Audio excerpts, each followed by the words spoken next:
What up, everybody? Welcome back to my channel. This video will of course be a review, as of the title, of the movie The Harder They Fall that just came out on Netflix on Friday. It is directed by James Samuel and also produced by Jay-Z, which I was very surprised to see that. And I was also, when I was looking up who James Samuel was, I was surprised to see that he is actually Seal's brother.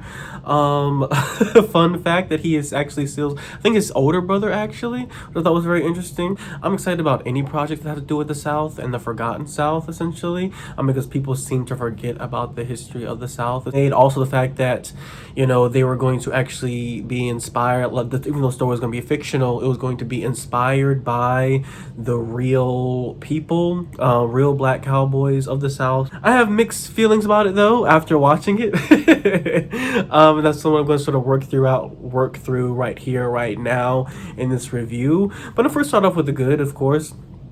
I think that, you know, the standouts for me, personally, in terms of acting, first of all, Regina King. If you're ever in a scene with Regina King is just gonna eat you up. Like, I also like the fact that she tried to like make herself stand out a little bit from the rest. You know, everybody else was kind of using like these, for the sort of like very subtle. And I appreciated the actual I appreciated everybody's sort of attention to Southern accents, because sometimes they can be overdrawn. It's the best way I can explain it. Like when I see people do black Americans or even Southern accents, they can just like, we don't, I'm from the South, like we don't all like the accent isn't that hard, like the accent isn't that hard all the time in every place. And like Regina King sort of do this almost like Louisiana, it sounded very Louisiana Creole-ish to me, the accent she was putting on.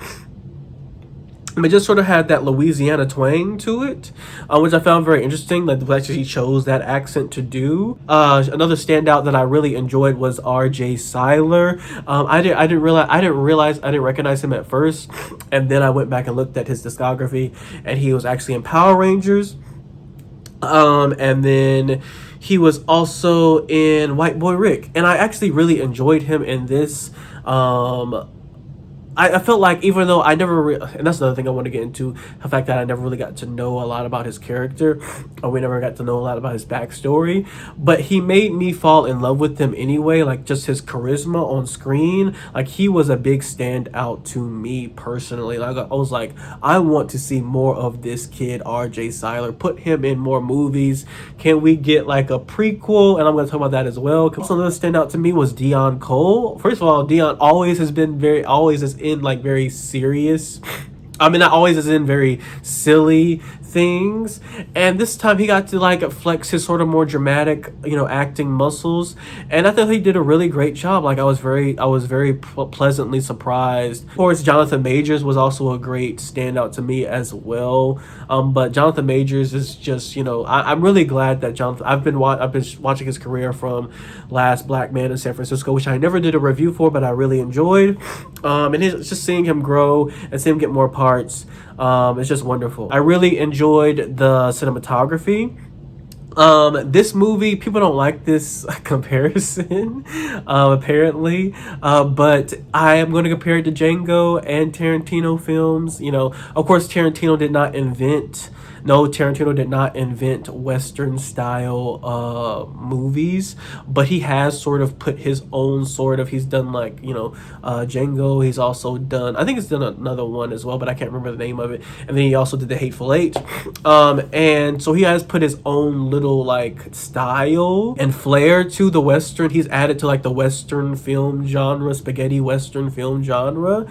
And this definitely feels like it's taking inspiration. Like it feels cinematically Django, Hateful Eight adjacent. There have been other people who have made like black directors, like Antoine Fuqua, like he made Magnificent Seven, but when I watch Magnificent Seven, it doesn't remind me anything of Tarantino at all, even though it's still like a Western type of film. So like to see this film and it feels like Django, it just feels inspired by. I do think that they scale back the blood, right? Like they scale back like, you know, Tarantino loves a lot of blood, loves a lot of like cartoonish sort of blood type of shots and stuff like that. Tarantino likes to make violent, sort of cartoonish and funny a little bit.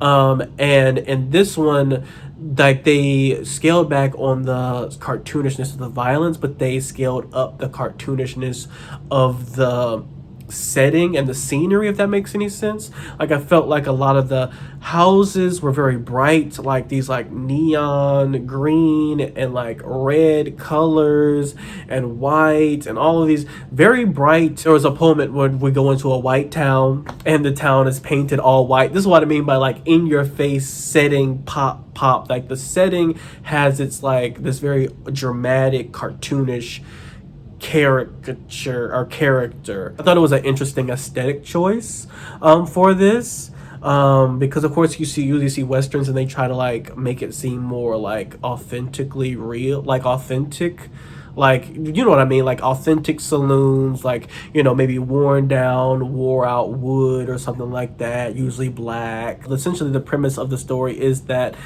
Nat Love, his mother and father were murdered by this man named Rufus Buck, of course, and he has been seeking revenge, trying to avenge his mother and father's death for like, I'm guessing about 30 years or so, 20-30 years. And he's just seeking sort of, you know, it's a revenge story, which also feels very Tarantino-esque because Tarantino loves a revenge theme plot. Essentially, Rufus Black kills his mother and father, and then right in front of him as they're sitting down for dinner, and after saying grace, and he carves you know, he marks him with a cross on his forehead so that he'll never forget who he was, or, you know, never, you know, sort of just marks him, sort of like a Voldemort and Harry Potter type of thing. So I want to go ahead and address some things. I feel like one of my main issues, people are gonna get offended by this or whatever, and it's fine. There was, you know, I remember tweeting about this when I first saw the trailer for The Harder They Fall, and I was like, I hope this is not one of those movies where almost all the black people die, all of them die, because I really am captivated by this trailer. I hope this is not one of those movies because I'm gonna be pissed off. And yeah, a lot of black people die in this. That's what I was really asking myself, why aren't we killing more white people in this film? Like, I know that's probably like don't say that, but like, no, for real, like, why aren't we killing more racist white people in this film? Like, they, like, you know, it's just sort of sad to me because I watched Django, and like Tarantino, you know, he got a lot of flack for that movie, but one thing that I will give Tarantino credit for is that he just, I mean, a black man just mowing down the racist whites. I mean, very radical. I think that's why a lot of black people, if you ask them if they love that movie, they say yes, and that's one of the reasons why, because we just we don't see that sort of rebellion and fight. You know, we usually see the opposite. You know, black people getting beat or killed by white people, but we never get to see the opposite in actual action. And I just think that, you know, this killing black people is not radical on screen. It's just not right. It's not a radical thing to do. And it's just like, okay, we're gonna do this again. I also felt like a lot of Rufus Buck's character was based or inspired by Killmonger from Black Panther, and because there was like this sort of, you know, move to make him sort of like an anti-hero in the way that Killmonger was. And I really don't like these characters. I really don't like how they present black characters with revolutionary black thought as being brutal or violent, and inherently brutal and violent, to sort of like undercut their messages or undercut, you know, I don't like that positioning. Like, I didn't really appreciate Killmonger's character fully. Like, I appreciated his radical and revolutionary thought, but I really despised how he was portrayed on screen, because they do that on purpose. Like, oh, well, he's too brutal and violent, so therefore what he says is now invalid. And they do that on purpose in a lot of films, you know, displaying revolutionary black thought as somehow inherently violent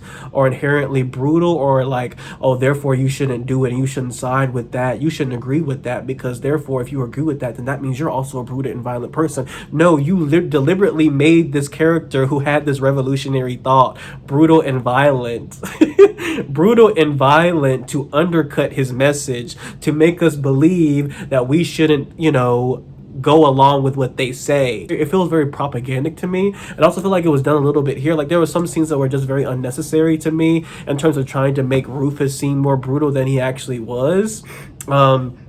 So Rufus is trying to essentially, his whole goal is to create this sort of black utopian Western town for black people, which I think is like great, like, hey, let's build our own type of thing. He's talking about that. He's on that type of stuff. And let's have our own things. And like, of course, this is gang, is there. So they got guns so they can protect and everything like that. And so it just all seems really great, right? But no, we have to get this sort of, no, Rufus is this very overly brutal and violent person, so we get the scene where like he's then makes the people, they don't have enough money to like actually buy the town legitly, right? Because I'm not going to give too much away about why they don't have the town. I'm actually going to cut that out. But they don't have enough money, essentially, after they bust Rufus out of jail. They don't have enough money. So they're going to essentially suck the black townspeople completely dry by raising taxes, right? Just like the white man. Even though it's explicitly said in the I'm going to say in the text, but in like the dialogue, that even if they suck all of these black people dry for every penny, they still wouldn't have enough to buy the town, even after all that. And so it's just like, and then after that, even the black man stands up and he says very nicely and calmly and kindly, like, hey, we don't have a lot, we don't have a lot, I'm a father, this and that, there has to be another way we can get the money and buy this town. I support what you're doing. And then Rufus just blindly sort of shoots, just sort of, out of nowhere, just sort of shoots him dead. And it just seems so like, the whole setup, the whole scene just seems so unnecessary, especially after, like there's a scene beforehand when he's meeting with Dionne Cole, right? Dionne Cole was the mayor of this town. He was his partner before he got locked up and sent to jail. Dionne Cole greedily sold the town away for his own sort of, selfish reasons and purpose, like to make himself rich. And so, Rufus walks back to town. He's like coming to get his town back. He's like, what the fuck is going on here? And, he beats the shit out of Dionne, beats the gold teeth out of his mouth, and then gives them to the kids, right? Like he gives the gold teeth that he beats out of Dionne for selling away this town that he was trying to build for black people. He then he's like, here, y'all gonna go sell this. Like we see him interacting with the children, being, nice and playful and kind-hearted, giving, literally like taking from the rich to give to the poor. That is completely undercut by the very next scene where he then just shoots a man, where he then tries to suck. He tries to suck the very last penny out of the townspeople, and then shoots a man for simply nicely saying, "Hey, I want to do what you want to do too, but like we can't go. There has to be other ways." And just boom, like it just felt so unnecessary just to make him seem brutal for no reason. We also know that he was also robbing banks from white people to like get this money as well. So like that's also a part of his backstory, taking from the rich to give to the poor. Like, if you're gonna make him a villain, just make him a villain. Just make him a villain. We also have to address this as well. I think, this has been sort of like Zazie Beetz being casted in this film has been a point of contention throughout the entirety, since it was first even announced that she was going to play Stagecoach Mary. And I think that's one thing we also have to take into account, that these characters are inspired by the real people, and if they're it's fictional, right? Yes, but if they're inspired by these people, then they should somewhat stay true to the inspiration of who they were. it doesn't have to be a bar for bar, point for point, historical fact for fact, you know, a reaccounting of their lives woven into each other, because that's very difficult to do, right? Like, that's doing too much. But the character should somewhat be, it should stick to the essence of the person. And I just feel, and you know, they don't want to admit, you know, James doesn't want to admit that he's wrong. Zazie Beetz has not, you know, even really commented on it. Everybody seems to be ignoring it at certain points, essentially just ignoring it.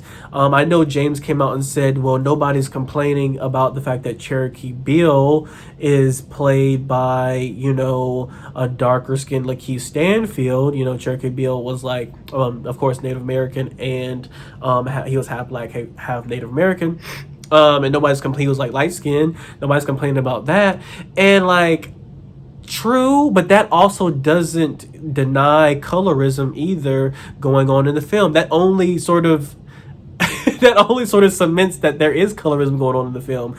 Like, because we all know that people have a hard time seeing lighter skinned men as being hard, rough and tumble and rugged, and you know, fight, and like fighters. They see them as soft, they see them as lighter because they are light skinned. We all heard the light skin jokes. We know that light skinned men are not seen as being tough, rugged. You know, you casted a dark skinned man because you aesthetically think that dark skinned men are more rough and tumble and rugged looking. You casted Zazie Beetz as Stagecoach Mary because in your Stagecoach Mary version, she's simply eye candy. And that's one thing that really kind of pissed me off about this, about Zazie Beetz, is that about the whole like casting of the whole, like, not even the casting of Zazie Beetz, but just like the whole sort of narrative of Stagecoach Mary in this entire film. You know, you completely just sort of dumbed down who she was, the inspiration of who this woman was. This woman was fighting men. She was beating up niggas. Like, she was not some man's arm. She was not simply some man's arm candy. Like, and that's kind of just what Zazie Beetz is in here. She's just arm candy. She does nothing in this film except for get captured and play the damsel in distress, which is literally said out loud by Regina King's character. Oh, you here for your damsel in distress? You know, she's meant to sort of give, you know, Nat Love's character an extra push in the plot to like further want to kill or want to go after Rufus Buck. Like, that's all she was just a plot point. Just a plot point. Like, she was just some other man's inspiration. That's what you really relegated, like, or really denigrated the inspiration of Stagecoach Mary to, is just somebody's love interest. And like, this woman was like one of the baddest women in the West that people feared and didn't want to tumble with, and like, you just make her like she's eye candy. And I also think that it's disrespectful on so many levels, because it's like, you don't even allow Zazie Beetz in the sense, because you don't even allow, because you see her just as a pretty face, you don't even allow her as an actor to even do more than just be the pretty face. You just sort of like relegate her to like a cat fight at the end with Regina King. Like, she doesn't really like, I don't really see her rough and tumble with no niggas like that in this, or no men like that in this film. And that is disappointing. Like, we don't even get to see Zazie Beetz even be like strong or exude some type of strength, or at least as equal strength as the men. We don't get to see that. And like, we do get to see that with Regina. Like, Regina, you know, does get to stand sort of toe to toe with the men. She is sort of relegated at the end to simply a cat fight at the end, which is also disappointing as well. Because I would have loved to see these two, you know, I would have loved to see these two women sort of, you know, beat up some men too, like beat up some niggas too. Like, it just felt like, it just felt gross. It felt gross. It felt like a whitewashing, yes, you know. And also, like, I know people are talking about more so like the fact that they want a darker skinned actress to play her as the eye candy. But yes, I do see the issue of like not being able to see dark skinned women as eye candy or love interests. But at the same time, I also don't want to just put even dark-skinned black women in that box either. Like I would have liked a dark-skinned black woman to play Stagecoach Mary just for the representation, and also you could have gotten a light-skinned man to play Cherokee Bill as well to be more accurate. But I still don't want Stagecoach Mary to just be eye candy, even if she's dark skinned. That's what I'm really trying to say. I still don't want Stagecoach Mary to be just eye candy, even if she's dark skinned. I would like her to be both, if she could be both, and like she could be the love interest. But I even have an issue with her being the love interest too, because I don't want her to just be this thing for this man. Like I would have liked the more, like I like the fact that Regina and Rufus, they have, it could be a little bit of a love connection going on, but it's not exactly. Like I think that's what I would have liked to see with also between Mary and Nat. And instead we got full on, like the minute that Mary comes on screen, she's just so captivated by Nat. She's just so in love. It's like, oh, and she starts singing. Like, why is she singing? Like, even, but I would have just liked, a teasing of that, not a full blown relationship, because I felt like I didn't really even get to know Mary's character for real. And like the minute that she comes on screen, she's just the love interest. It sort of undercut a lot of the story for me, especially when they come up with this sort of convoluted scheme to sort of get into the town. Mary comes up with this plan that she's gonna go in, undercover, and it's like, y'all are really setting this up so she can just be it's like, I already see it happening. She's gonna get captured. I know people are gonna probably have issues about it. Oh, why we always gotta tear stuff down? I feel like people really play on the fact that we're so starved for representation that they'll give us anything. And I said this before in my other video about black representation, that people really believe that like we're so starved for anything that we'll just accept anything. And black people really have to get out this mindset of just accepting anything. Like, just because somebody gives you something, let it be of quality. If you're going to give me something, let it be of quality. If it's not of quality, I'm going to criticize it. Doesn't mean I hate you. Doesn't mean I don't like you. Doesn't mean I don't want you to succeed. Doesn't mean anything like that. But don't just, you can give me something of quality. Not just give me representation with black people in it, but give me something of quality too. There's a point in the movie where Rufus essentially, because he's captured Mary. He has Mary.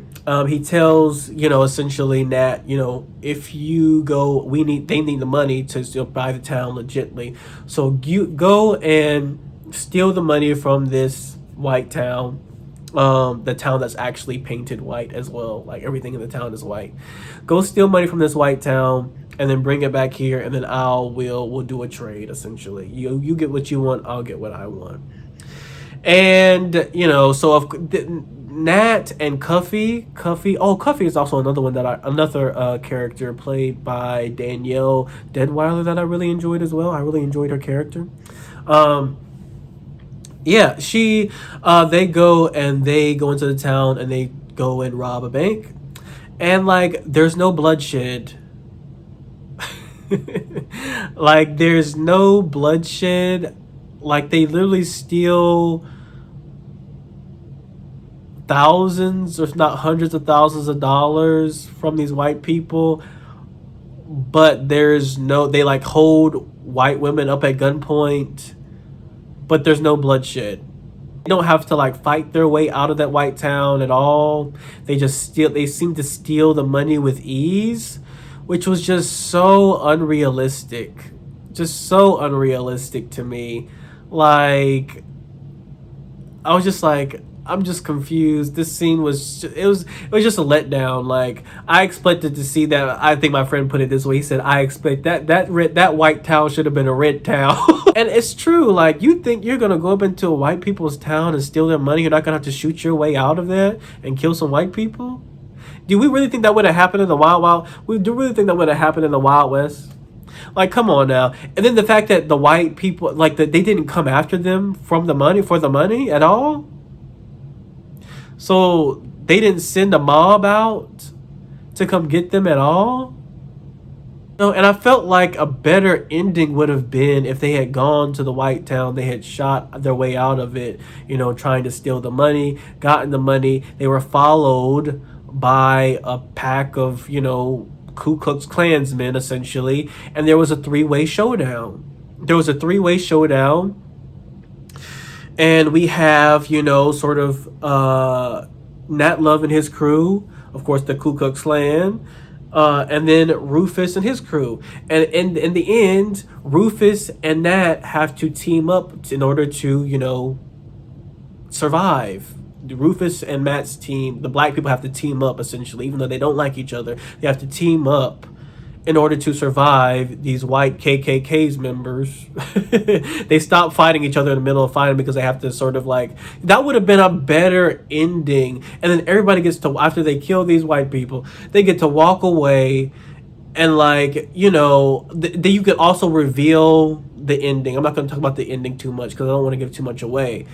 But like, they could have all walked away and it could have been we could have waited for, like, we'll settle this another time, like part 2. And that could have been the end of the story. That could have been a great ending. And instead, they just want to, like, let's just have this brutalization of, like, us killing each other, like black people killing each other. Like, this is so revolutionary. This is so radical. It's so radical. So radical thought. There's so much radical thought here. Black people killing each other on screen. Never seen this before. I wanted to know the characters more. I didn't feel like I really got to know the characters on any sort of emotional or deep level. Like, I got to know, like, Rufus a little bit. I got to know, like, there's this really nice scene where Regina King is talking to Mary about her sister. And I thought that was a nice little anecdote that got me to, like, really just make a connection, a human connection, with these people. Make a human connection with Rufus, make a human connection with Trudy. But there's not much to connect with these characters from, because we don't really know who they are. We're not really let into who they are. Like, and the actors have to do so much work to make. I feel like it's kind of unfair because the actors have to do so much work to make you like them or connect with them. Like, I feel like that's why I feel like R.J. Seiler playing Jim Beckworth is such a, like, it was a standout to me, is because he does so much work as an actor to make me actually like him and captivate me without me understanding even who his character is. And that's talent. Like, when your directors and writers don't write you a story into the film, they don't write you anything into the film, so you have to, like, make yourself interesting, off of nothing. Like, and I feel like that's unfair. Like, why don't I get to know Jim Beckworth, a little bit deeper? Bill Pickett, yes, okay, Bill Pickett, played by, I don't know who the guy's name is, honestly. I don't know who that guy is, but I think he was in Twilight, wasn't he? Was he in Twilight? The guy who's playing Bill Pickett, like, he just sort of fades into the background. And I don't get to know who he is. He doesn't really get a moment from me, except for when he dies. I'm just gonna say it. When he dies, he doesn't really get any deep emotional moment from me. And sometimes, like, even when people die, it's just like they're hard to miss sometimes because I never got to know them. I never got to know them. And so it's just like, why? Because black characters, because black people have been written as caricatures without full, well-rounded stories in past media and movies. Like, I feel like if you're going to do something radical and revolutionary, it's not even radical revolutionary, it's just kind. It's just, but being kind to black people is a revolutionary act. And so it is, because the default is to be nasty to black people, and to not treat them well. So to, like, actually be kind to black characters, like, give them actual story, make them actual people. This was okay. It was just okay movie. It was okay movie. Hopefully they do prequels. That's one thing that I really hope for, is that they do prequels so we can go back and really dive into these characters a little bit more and who they are, and like maybe get more individualized stories. And then, like, they should do something like, I was saying this to my friend, I was like, they should do something like they did with, like, what was that, Fear Street? It just came out not too long ago, that sort of horror series where they first started off in the present, then they went back in time a couple, like every the second movie and the third movie were back in time, then the fourth movie or something like that came back to the present again. Hopefully they can maybe they should do something like that. This is a very long review, but this will be it for this one. Let me know what you think down in the comments below, and I'll see y'all next time for the next video.